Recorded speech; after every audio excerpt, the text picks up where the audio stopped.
Hello friends, నేను శరణ్యాని. ఇవాళ 7 అడుగుల బంధం 144వ భాగం చదువుకుందాము. రాసిన వారు మీనా ముక్తేశ్వర్ గారు. దామోదర్ వర్మ గారు అలాగే కూర్చుని ఉన్నారు. ఆయన వచ్చేటప్పుడు మంజీరా గారు ఒక బ్యాగ్ లాంటిది ఇవ్వడం జరిగింది. అసలు అదేమిటి అని తను చూడలేదు. గుర్తు తెచ్చుకుని కృష్ణవర్మను పిలిచారు దామోదర్ వర్మ గారు. ఉదయాన్నే రాధికా నిలయంలో దీపారాధనలు చేసి అక్కడ మొత్తం కూడా పని మనుషులతో శుభ్రం చేయించి అన్ని పనులు చూస్తుంది శ్రావణి. కృష్ణవర్మ దామోదర్ వర్మ గారు డాబా మీద ఉన్నారు. దామోదర్ వర్మ గారు చెప్పినట్ల బ్యాగ్ తీసుకువెళ్ళాడు కృష్ణవర్మ. నా కూతురు అని అంటున్న ఆ మంజీరా వర్మ ఈ బ్యాగ్ ఇచ్చింది ఏమిటో చూడు కృష్ణవర్మ అని చెప్పారు దామోదర్ వర్మ గారు. ఆ బ్యాగ్ తీయడమే అందులో ఒక పుస్తకం ఉంది. చాలా పాతకాలం డైరీలా అనిపించింది. ఆ డైరీ వేణుదార్ వర్మ గారి డైరీ అని తెలిసింది. ఇది డైరీ తాతగారు అన్నాడు కృష్ణవర్మ. చదువు కృష్ణ అని చెబుతున్న తాతగారి మాటలకు కృష్ణవర్మ అక్కడున్న కుర్చీలో కూర్చుని డైరీ ఓపెన్ చేశాడు. వయసు వచ్చిన తర్వాత తండ్రి అన్నలు తత్వానికి దామోదర్ వర్మ గారి తత్వానికి అస్సలు పొత్తు కుదిరేది కాదు. అవన్నీ కూడా తెలిసిన విషయాలే. తర్వాత దామోదర్ వర్మ కొన్ని భయంకరమైన విషయాలు చూడలేక ఆ సంస్థానం నుండి బయటకు వచ్చాడు. తనకు నచ్చిన కళ్యాణమే చేసుకున్నాడు. వాళ్ళు కూడా చాలా గొప్ప వంశస్థులు కాబట్టి దామోదర్ వర్మ గారికి ఏ ఇబ్బందులు లేకుండా పోయాయి. ఆ విషయాలు దామోదర్ వర్మ గారు చెప్పారు. ఇంతలో కృష్ణవర్మకు ఫోన్ వచ్చింది హాస్పిటల్ నుండి. ఇప్పుడే వస్తాను తాతగారు, మళ్ళీ చదువుతానంటూ అది భద్రంగా పెట్టి వెళ్ళాడు కృష్ణవర్మ. లండన్లో గీతిక దేవా అందమైన ఫ్లవర్ గార్డెన్కి వచ్చారు. ఏమిటో చాలా భారంగా అనిపిస్తుంది దేవా అంటూ ఉంది గీతిక.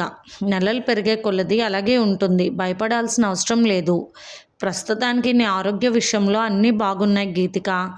నీ భార్య భుజంపై చెయ్యి వేసి ధైర్యం చెప్తున్నాడు దేవా. మెడిసిన్స్ అన్నీ క్రమశిక్షణగా వేస్తున్నాను. మంచి బలమైన ఆహారం అత్తయ్య గారు ఇస్తున్నారు. ఇక మావయ్య గారు ఎక్కడ లేని ధైర్యం నీకు చెప్తున్నారు. అందుకే నీ ఆరోగ్యం త్వరగా కుదుటపడింది గీతిక అంటూ నవ్వాడు దేవా. ఏమో ఇండియాలో ఎలా ఉన్నారో ఏమిటో, కృష్ణవర్మ గారికి ఎలా ఉందో అని కంగారుగా ఉంది అన్నది గీతిక.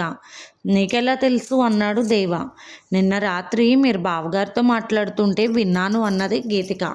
పెద్ద ప్రాబ్లం ఏమీ లేదు, కానీ చాలా గండం తప్పించుకున్నారంట కృష్ణవర్మ అని వివరంగా చెప్పాడు దేవా.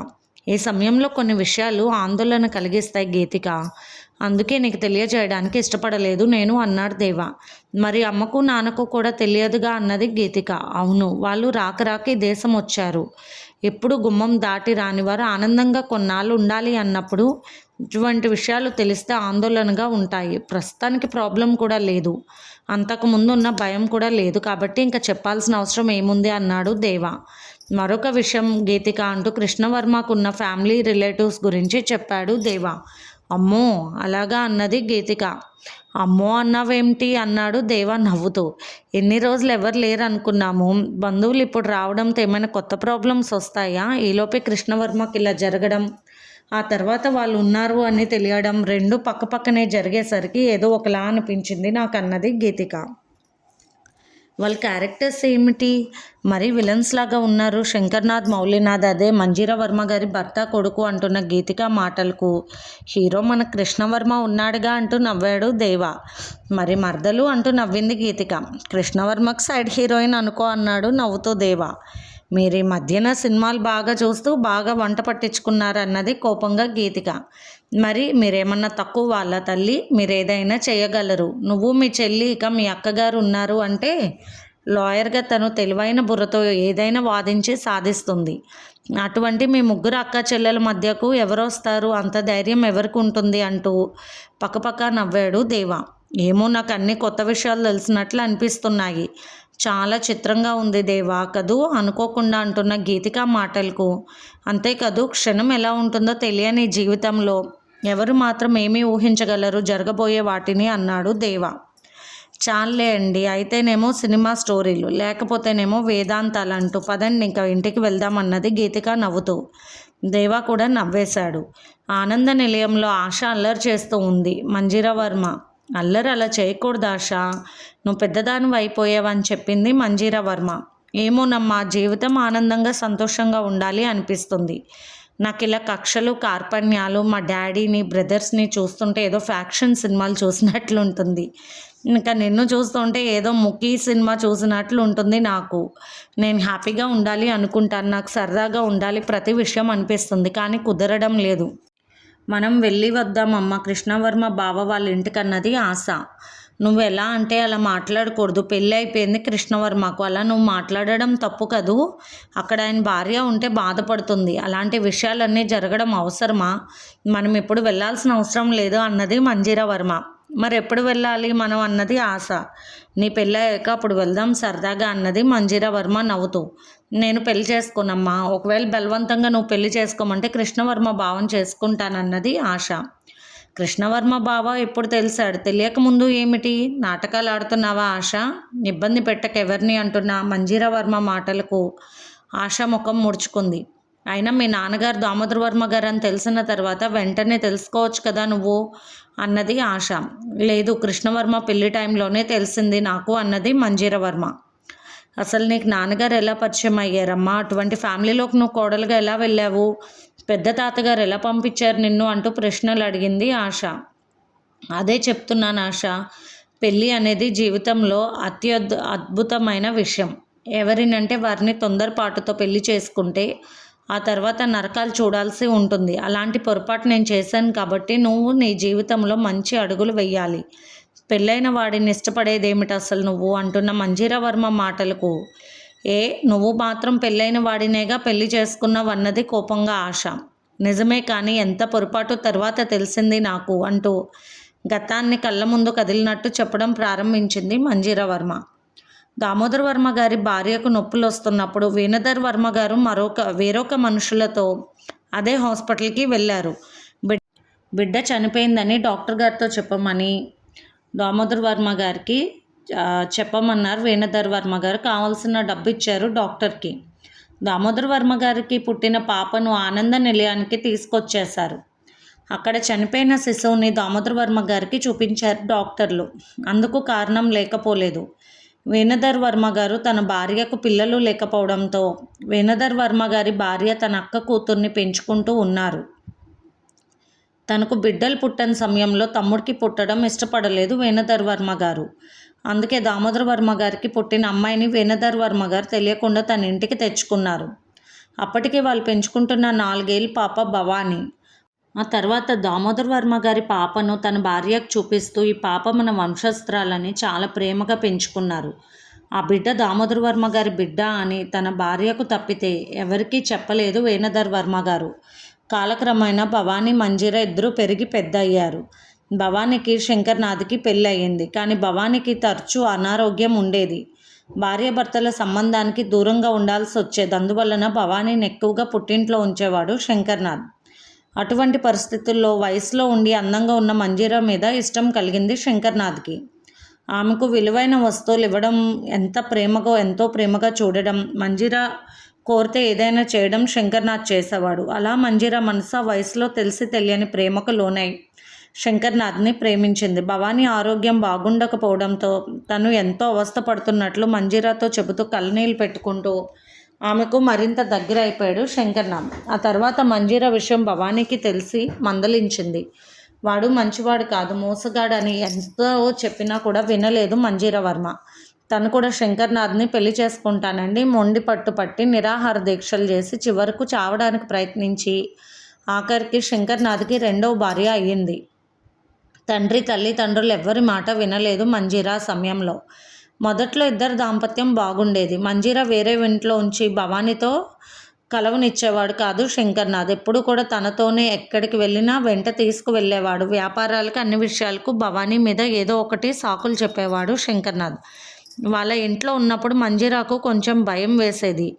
ఏవేవో గొడవలు వచ్చేవి. ఒక్కొక్కసారి శంకర్నాథ్ పైశాచికంగా మనుషుల్ని కొట్టడం కూడా గమనించింది మంజీరా వర్మ. అప్పటికే 2 బిడ్డలు పుట్టేశారు మంజీరాకు. రోజుకి శంకర్నాథ్లో మార్పులు గమనిస్తున్న మంజీరా వర్మ తన అక్కను కలవాలని వాళ్ళ ఇంటికి వెళ్ళింది. అప్పుడు అక్క చెప్పిన మాటలు విని ఆశ్చర్యపోయింది మంజీరా వర్మ. అసలు భవానీకి ఏ అనారోగ్యం లేదు. పిల్లలు పుట్టకుండా ఆమె దగ్గరకు వెళ్ళినప్పుడు జాగ్రత్తగా ఉండేవాడంట శంకర్నాథ్. ఎందుకంటే ప్రస్తుతానికి నాకు ఆరోగ్యం బాగోలేదు, పిల్లలు పుడితే వారు వికలాంగులుగా ఉంటారని డాక్టర్ చెప్పారని అబద్ధాలు చెప్పేవాడంట భవానీకి. అప్పట్లో అమాయకంగా నమ్మేసింది భవాని. తర్వాత భర్త చూపు తన చెల్లెలపై ఉందని గమనించింది భవాని. అదే మాట చెల్లెలకు చెబితే మంజీరా వర్మ నమ్మలేదు. మీ ఇద్దరు ఒకే తల్లి బిడ్డలు కాదుగా, అందుకే పెంచుకున్న బిడ్డ కదూ. నీ మీద ఈర్ష్య మీ అక్కకను నేర్పేవాడు శంకర్నాథ్ మంజీరా వర్మకు. అలా మంజీరా వర్మను కూడా పెళ్లి చేసుకున్నాడు శంకర్నాథ్ అని తెలియజేసింది భవాని. మంజీరా వర్మకు మొండితనం ఎక్కువ. ఎంత ప్రేమిస్తుందో అంత ద్వేషిస్తుంది. ఆ విషయం తెలిసిన తర్వాత ఆ ఇంట్లో ఉండకుండా వచ్చేసింది. కోర్టులో కేసు వేసింది. కోర్టు విడాకులు మంజూరు చేశారు. బిడ్డలు తండ్రి దగ్గరే ఉండాలని చెప్పారు. లేదు, ఆడపిల్ల నా దగ్గర పెరగాలన్నది మంజీరా వర్మ. అలా పిల్లలను పంచుకున్నారు. ఎప్పుడైతే మంజీరా వర్మ బయటకు వచ్చిందో అప్పుడు భవాని గర్భవతి అయింది. ఆమెకు కొడుకు పుట్టాడు. వాడి పేరే శివనాథ్. ఆశ కన్నా 2 ఏళ్ళు చిన్నవాడు అని అప్పటి వరకు జరిగినది చెబుతూ ఉన్నది మంజీరా వర్మ. ఆశ్చర్యంగా వింటూ ఉంది ఆశ. ధరణి పాపాయిని నిద్రపుచ్చుతూ పాట పాడుతూ ఉంది. రంగమలాలి మేఘ శ్యామలాలి తామరస నయన దశరథ తనయాలాలి రామలాలి రామలాలి జో జో రామా జో అచ్చావదన ఆటలాడి అలసినావురా బొజ్జ లోపల అరిగేదాకా నిదురపోవురా రామలాలి మేఘ శ్యామలాలి తామరస నయన దశరథ తనయాలాలి రామలాలి రామలాలి రామలాలి రామలాలి అని పాట పాడుతూ పాపాయిని నిద్రపుచ్చింది ధరణి. పాపాయిని పక్కలో వేసుకుని పడుకున్న ధరణికి మెలకువ వచ్చి పాల కోసం తడుముకుంటున్న పాపాయికి పాలదారను అందించింది. అప్పటి వరకు పక్క మంచం మీద పడుకొని చూస్తూ ఉన్న రవివర్మకు తల్లికి ఎన్ని బాధ్యతలు. నిజంగా కడుపున మోసి కని ఆ తర్వాత ప్రతి క్షణము జాగ్రత్తగా చూస్తూనే కదూ బిడ్డ ఎదిగేది. ధరణి ఎత్తుకుని ముద్దాడుతున్నప్పుడు ఎంతో అందంగా అనిపించింది. తర్వాత భుజం మీద వేసుకుని జోలపాడుతూ నిద్రపుచ్చినప్పుడు అదొక కొత్త అనుభూతి. ఇప్పుడు పాలిస్తున్న తల్లిగా ధరణి నిండుగా కనిపించింది. రవివర్మలో ఉన్న చిత్రకారులకు కళ్ళు మూసుకొని పాపాయికి పాలిస్తూ నవ్వుతూ అలాగే నిద్రలోకి జారిపోయింది ధరణి. రవివర్మ పైకి లేచి ధరణిని పాపాయిని ఇద్దరిని కూడా చక్కగా చిత్రిస్తూ ఉన్నాడు. తన ఊహలలో మెదిలిన రూపాన్ని కూర్చుని అందంగా ధరణి పాపాయికి పాలు పడుతున్న అందమైన దృశ్యం రవివర్మ మనసులో కొలువైన రూపం చిత్రంగా మారి ఎంతో అందంగా కనిపించింది. ఆ చిత్రం చిత్రించేసరికి ఎంత సమయం అయ్యిందో రవివర్మ గారికి తెలియదు. వెనకాల చూస్తే ధరణి లేచి చూస్తూ ఉంది చిత్రాన్ని. ఎంత అందంగా వేశారండి, ఇప్పుడే మెలకువ వచ్చింది, ఏమిటో పడుకోకుండా ఏం చేస్తున్నారు అనుకున్నాను. మీ చేతిలో ఊపిరి పోసుకున్న ఈ చిత్రం ఎంతో అద్భుతం అంటూ మెచ్చుకుంది ధరణి. పాప హాయిగా నిద్రపోతుంది. రవివర్మ ధరణి గారి దగ్గరికి వచ్చి కూర్చున్నాడు. నవ్వుతూ ఉన్నాడు రవివర్మ. ఏంటి అలా నవ్వుతున్నారంటూ నవ్వుతూ అడిగింది ధరణి. ఏమీ లేదు, మొదటగా నిన్న అలా పార్క్లో చూసినప్పుడు ఆ చిత్రం వేసినప్పుడు ఇంతే కదూ, ముందుంది ఇంకా అన్నట్లు అనిపించింది. అలాగే పెళ్లి చేసుకున్న తర్వాత 3 రాత్రులు అయ్యాక ముందుంది ఇంకా అనిపించింది. ఇప్పుడు తల్లివైన నిన్ను చూసి బిడ్డను చూస్తుంటే ఇంకా ముందుంది అన్నట్లే ఉంది జీవితం. ఎంత చిత్రమైనది, జరుగుతున్న కొద్దీ ఇంకా ముందు ఉంది ఇంకా ఉంది అన్నట్లే అనిపిస్తూ ఉంటుంది. బాధ్యతల కాలమంతా అంతే. తెలియని జీవితం ఎంతో ఉంది అన్నది మనకు ఆ విషయంలో అర్థమవుతూ ఉంటుంది. ఎప్పటికప్పుడు సాధించాం గొప్ప విజయం అనుకున్నప్పుడు ఇక్కడితో అయిపోలేదు ఇంకా ఉంది అన్నట్లు జీవిత పాఠం తెలుస్తూనే ఉంటుంది. అలా ఒక మనిషి వైవాహిక జీవితంలోనే ఎన్నో అద్భుతాలంటూ మాట్లాడుతున్న రవివర్మ మాటలకు నవ్వుకుంది ధరణి. నిజమే ఆ మాట అనుకుంది. పాపగా పెరిగి పెద్ద అయ్యి కన్నెగా వధువుగా తల్లిగా మారి ఆ తర్వాత ఇంకేమీ లేదా అనుకుంటే ఇంకా చాలా జీవితం ఉంటుంది. ఆ విషయం గురించి ఎంతో అద్భుతంగా చెబుతున్న రవివర్మ గారి మనసులో ఎంతో అద్భుతమైన చిత్రం రూపుదిద్దుకుందని అర్థమైంది ధరణికి. ఇద్దరూ కూర్చుని మాట్లాడుకుంటూ కుటుంబ విషయాల్ని చర్చించుకుంటూ ఉన్నారు. నిద్ర పట్టడం లేదు ధరణి అంటూ ధరణిని దగ్గరకు తీసుకున్నారు రవివర్మ. సిగ్గుతో అందంగా రవివర్మకు అనుకూలంగా కూర్చుని ఉండిపోయింది ధరణి. ధరణి నుదుటిన ముద్దు పెట్టి ఆమె కనులపై ముద్దులు పెడుతూ ఆనందంగా చూస్తున్నాడు రవివర్మ. అంతకు మించి ముందుకు వెళ్ళడానికి లేదు. డాక్టర్ గారి దగ్గర మందులు తెచ్చుకోవాలి. దానికి సమయం ఇంకా ఉంది అంటూ నవ్వింది ధరణి. ఇంత దూరం ఎవరు వెళ్ళారు? కొంత దూరం వరకు వెళ్ళడంలో తప్పు లేదుగా అంటున్నారు రవివర్మ. మాటలకు అతను ముఖం పెట్టిన తీరుకు నవ్వుతూ ఉంది ధరణి. ధరణిని దగ్గరకు తీసుకుని ఆమెను ముద్దాడుతూ పెదవుల్లోని మధురాన్ని మధురంగా ఆస్వాదిస్తున్నారు రవివర్మ. ఇంతలో పాపాయి ఏడ్చింది. అమ్మో అనుకుంటూ ధరణి తన ముఖాన్ని శుభ్రంగా వాష్ చేసుకుని చేతులు కడుక్కుని పాప దగ్గరకు వెళ్ళింది. ధరణి ప్రవర్తన చాలా బాగుంటుంది. అశ్రద్ధ అనేది ఆమెలో అస్సలు కనిపించదు. ఎటువంటి పరిస్థితుల్లో కూడా శుభ్రంగా ఉండకుండా పాపాయి దగ్గరకు వెళ్ళదు అని అనుకున్నాడు రవివర్మ. దేవా గీతికను వాకింగ్కు తీసుకువెళ్ళాడు. ప్రతిరోజు కాసేపు నిదానంగా వాకింగ్ చేస్తున్నాడు భార్యతో దగ్గరుండి దేవా. కాసేపటికి నీరసంగా కూర్చున్న గీతికకు పళ్ళరసం ఇచ్చాడు దేవా. ఇంకా చాలు, అంత అలసిపోకూడదని ఆ రోజు రెడీ అయ్యి రెగ్యులర్ చెకప్కి వెళ్ళారు దేవా. డాక్టర్ గారు ఇంజెక్షన్ చేసిన తర్వాత అన్నీ చూసి నార్మల్గానే ఉన్నాయి. చెప్పింది ఎక్సర్సైజులు చెయ్యండి, సులభమైన కాన్పు అవుతుంది. డాక్టర్ గారు శ్రద్ధగా మరికొన్ని విషయాలు చెప్పారు గీతికకు. దేవాకు కూడా వివరించి చెప్పారు. ఇవన్నీ దగ్గరుండి జాగ్రత్తగా చెయ్యాలి అనుకున్నారు. కృష్ణవర్మ శ్రావణి ఇద్దరూ కూడా కలిసి గణపతి పూజ మొదలుపెట్టారు. పంతులు గారి దగ్గరుండి జాగ్రత్తగా చేయించారు. దామోదర వర్మ గారు కావలసిన ఏర్పాట్లన్నీ చేయించారు. రాధికా నిలయంలో 3 నదుల నీళ్లను తెప్పించారు. ముందే 101 కలశాలు 3 నదుల నీళ్లతో నింపారు. గణపతి పూజ పూర్తయిన తర్వాత 3 నదుల నీళ్లతో నిండిన కలశాలను దామోదర వర్మ, కృష్ణవర్మ, శ్రావణి, రవివర్మ, ధరణి, ఆనంద్ గారు, సుప్రజ కొన్ని పెద్ద జంటలను పిలిపించి అందరితో కలశాలను ఉన్న పల్లకి లాంటి వాహనాన్ని కొంతసేపు, ఆ తర్వాత అందరూ కూడా కారులోకి ఎక్కారు. కొంతసేపు మోసి దుర్గమ్మ అమ్మవారు గుడికి బయలుదేరారు అంతా కలిసి. ముందుగా వెళ్తున్న వాహనంలో దామోదర వర్మ గారు, ధనుంజయ్ గారు, దుర్గమ్మ గారు, కృష్ణవర్మ, శ్రావణి, విశ్వనాథ్ గారు, అంబిక గారు వెళ్తున్నారు. తర్వాత కారుల్లో రవివర్మ దంపతులు, ఆనంద్ దంపతులు, వసుంధర గారు బయలుదేరారు. దామోదర వర్మ గారు పిలిపించిన కొన్ని పెద్ద జంటలు కూడా వచ్చాయి. వారికి వేరే వాహనాలను ఏర్పాటు చేశారు. దుర్గమ్మ గుడిలో గణపతి పూజ అప్పటికే పూర్తయిపోయింది. దుర్గమ్మ వారికి అభిషేకం ప్రారంభం అయింది. 101 కలశాలలో నిండిన 3 నదుల నీళ్లతో దిగ్విజయంగా జరుగుతూ ఉన్నది అమ్మవారి అభిషేకం. కృష్ణవర్మ, శ్రావణి దంపతులు ఇరువురితో చేయిస్తున్నారు పూజలు. వేద పండితుల్లో ఎంతో ఘనంగా జరిగింది అభిషేక కార్యక్రమం. తర్వాత కృష్ణవర్మ, శ్రావణి దంపతులు అమ్మవారికి పట్టుచీర, ముత్యాల హారం, గాజులు, పసుపు, కుంకుమ, గంధము, సుగంధ ద్రవ్యములు, పూజ వస్తువులు, ముక్కు పుడక, తాంబూలాలు, అన్ని మంగళకరమైన వస్తువులు సమర్పించుకున్నారు. అమ్మవారిని కొత్త చీరతో అలంకరించారు. మల్లెపూలు, గులాబీలతో అల్లించిన దండను, మల్లెపూల మాలలను, కనకంబ్రాల దండలను కృష్ణవర్మ దంపతులు పూజారులకు అందిస్తూ ఉన్నారు. తెరచాటు నుండి అందుకుంటున్నారు పూజారులు. ఇక అమ్మవారికి సమర్పించారు నైవేద్యాలు, అన్ని రకాల ఫలాలు, కొబ్బరికాయలు. ఆ రోజు అమ్మవారికి సమర్పించే నైవేద్యాలు సమస్తము సమర్పించేశారు. పూజా కార్యక్రమం నిర్విఘ్నంగా జరిగింది, ఘనంగా జరిగింది.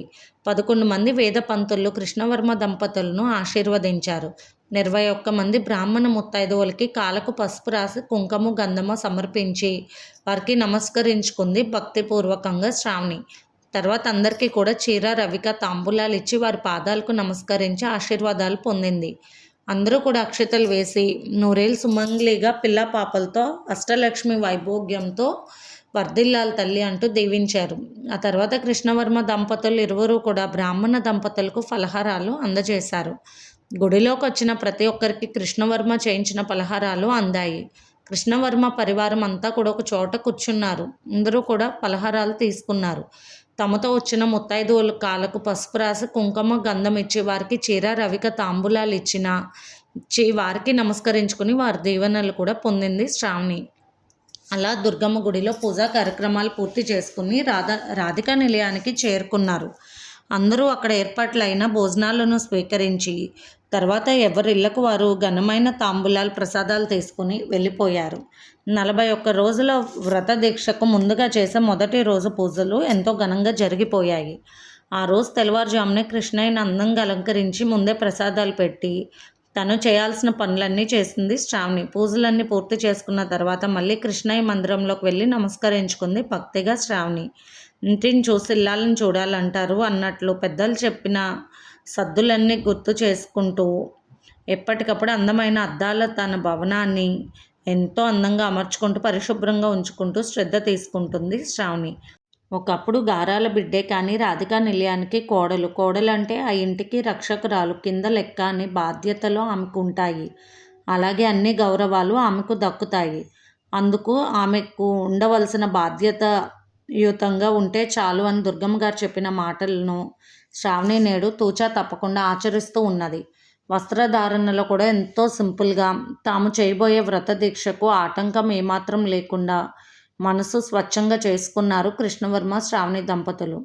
వారిని చూస్తుంటే అందరికీ ఆశ్చర్యం కలిగింది. ఏ రకంగా కృష్ణవర్మ జంటను కంట్రోల్ పెట్టాలి, అతని ఆరోగ్య రీత్యా అని భయపడిన రవివర్మకు చాలా ఆశ్చర్యం ముచ్చట కలిగింది ఆ జంట ఉంటున్న పద్ధతి పరిస్థితులను చూసి. దుర్గమ్మ గారు మనవరాలు ముగ్గురుని కూర్చోబెట్టుకుని భయభక్తులు చెబుతూ ఉంటారు ఎప్పటికప్పుడు. ఆడపిల్లంటే అణకువగా ఉండాలి, చురుకు ఉండాలి, నైపుణ్యం ఉండాలి, ఎప్పుడు ఏ రకంగా మసులుకోవాలో తెలుసుకుంటూ ఉండాలి, ఇంటిని పరిశుభ్రంగా పెట్టుకుని ఒక లక్ష్మీదేవిలా కలకల్లాడుతూ ఉండాలి, చూపుర్లకు దేవతను చూసిన భావనే కలగాలి, వేరొక భావం కలిగేలా ప్రవర్తించకూడదు. అన్నపూర్ణ మాతగా వంటిల్లుని శుభ్రంగా పెట్టుకుని భక్తితో ఇష్టదేవుని తలుచుకుని వంట చేసి అందరికీ కూడా రుచికరమైన శుచి అయిన భోజనం అందే ఏర్పాట్లు చేయాలి. అన్నపూర్ణ దేవతగా వెలగాలి. అలాగే ధైర్యానికి బాధ్యతలకు గౌరీదేవిలాగా ఉండాలి. దుష్ట శిక్షణ శిష్ట రక్షణ చేసిన గౌరీమాతను ఆదర్శంగా తీసుకోవాలి ప్రతి ఒక్క స్త్రీమూర్తి. తన కుటుంబమే ఒక లోకంగా భావించి తనే ఒక దేవతగా మారిపోయి దాని భర్తను భగవంతుడిగా భావించుకుని తన ఇంటిని స్వర్గంగా మలుచుకోగలిగిన నేర్పు, ఓర్పు, క్రమశిక్షణ, కష్టం, సుఖం అన్నీ కూడా భరించగలిగేది ఒక స్త్రీమూర్తి మాత్రమే. అందుకే తన ఇంటిని, బిడ్డలను సంరక్షించే బాధ్యతలను, మంచి చెడ్డలను స్త్రీమూర్తికి అప్పగించాడు భగవంతుడు. వ్యాపారము, బాధ్యతలు, సంపాదన, కష్టము అంతా కూడా పురుషులకు అప్పగించాడు. వారి దేహశక్తిని బట్టి ఆ నిర్ణయం. అంతేకాని నేను ఇది ఎందుకు చేయాలి, నువ్వు అది ఎందుకు చేయాలన్న మాటల వల్ల ప్రయోజనాలు మాత్రం ఉండదు. ఒక్కొక్క పరిస్థితుల్లో అంటే నాలాంటి పరిస్థితి వచ్చినప్పుడు భర్త కర్తవ్యాన్ని కూడా భార్య భరించి తన కుటుంబాన్ని ధైర్యంగా ఒడ్డుకు చేర్చే నేర్పు కూడా ఉండాలి స్త్రీమూర్తికని దుర్గమ్మ గారు చెబుతూ ఉంటారు. అంతేకాదు పడగదిలో భర్తకు ఇదే లోకం, ఇంతకు మించిన సుఖం ఎక్కడా ఉండదన్నట్టుగా అతని మనసును తెలుసుకుని నడుచుకోవాలి. ఆ విషయంలో భార్య ఎప్పుడూ తగ్గకూడదు. బుద్ధిమంతుడైన భర్త పక్క చూపులు చూశాడు అంటే ఆ తప్పంతా భార్యదే అవుతుంది. ఇందువల్ల భార్యాభర్తలు అన్ని రకాలుగా కూడా అనుబంధంగా ఒకే మాటగా ప్రేమతో 7 అడుగుల బంధాన్ని నడుపుకోవాలి. ప్రేమానుబంధంగా 7 జన్మలకు తలంపుల్లో ఉండేలా జీవించాలని చెబుతారు. అంటే 7 తరాల వారు దంపతుల అన్యోన్యతను గుర్తుగా చెప్పుకునేలాగా ఉండాలి భార్యాభర్తలని అర్థం అని చెబుతూ ఉంటారు దుర్గమ్మ గారు. ఆపద కాలం అప్పుడు ఓర్పుగా భర్త బాధ్యతలను కూడా భరిస్తూ బిడ్డలను మంచి మార్గంలోకి నడిపించే స్థితిని కూడా తెలుసుకోవాలి. స్త్రీమూర్తి తన కుటుంబం మొత్తానికి కూడా తల్లిగా మారిపోవాలి, ఓర్పుగా దరి చేర్చుకోవాలి అని చెప్పిన నానమ్మ మాటలను తలుచుకున్న శ్రావణికి కళ్ళల్లో నీళ్ళొచ్చాయి. ఇది ఫ్రెండ్స్ ఇవాల్టి ఎపిసోడ్. రేపు ఇంకొక ఎపిసోడ్తో మేము ముందుకు వస్తాను. మీకు కనుక స్టోరీ నచ్చినట్లయితే లైక్ చేసి షేర్ చేసుకొని సబ్స్క్రైబ్ చేసుకోండి. ఉంటాను.